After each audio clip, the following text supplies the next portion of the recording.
Happily ever after, not in the cards for some American couples, according to recent figures.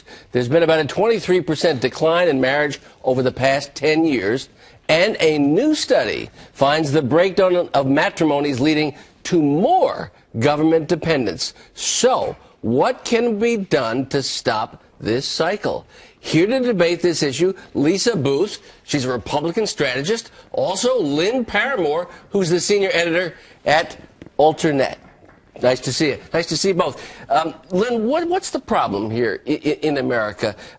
Is it welfare? Is it dependence? What's the issue in terms of marriage in this country? Right. Well, I think what's interesting about this study is what they found is that since the 1960s, there's actually been a 50% drop in the rate of marriage. And what's interesting about this, and why I think politicians should be interested in this, and why every American, in fact, should be interested in this, is that drop in marriage and the breakdown in marriage directly correlates to increase in poverty. Okay, let's talk about that. Lynn, let's look at a study together. The Heritage Foundation has done a study on marriage, kids, and poverty. They say 71% of poor families with children are not married, and almost 30% of poor families with children are married.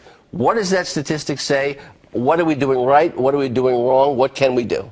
Well, it is true. I think economic hardship is leading people to decide not to get married later in some cases. In lower income brackets, women are deciding not to get married to partners who don't have jobs or don't have stable jobs.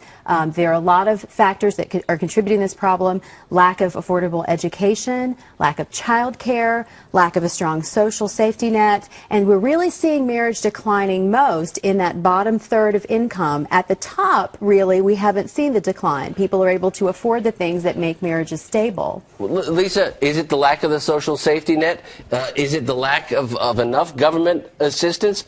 Is that true? No, I think we have too much government assistance. I mean, if you look 50 years ago, Lyndon B. Johnson put forward the war on poverty, but poverty really hasn't changed. And look, we spend over $800 billion per year on 92 different federal programs, but it's not working. And so what we need to do, and actually what Congressman Paul Ryan's done, is he's put forward an anti-poverty program that would actually address some of the key issues that we're facing with poverty. Final word, Lynn. What do you say? I say since the 1980s, what has really changed is income inequality. There is a broader gap between the haves and the have-nots. And it's the have-nots who can't afford to get married. This is not about people changing their moral values or bad character. It's about bad jobs and economic hardship. Lisa and Lynn, great debate. I appreciate you both being here on this Thank early you. morning. Great Good to to see be you. Here. Thank you.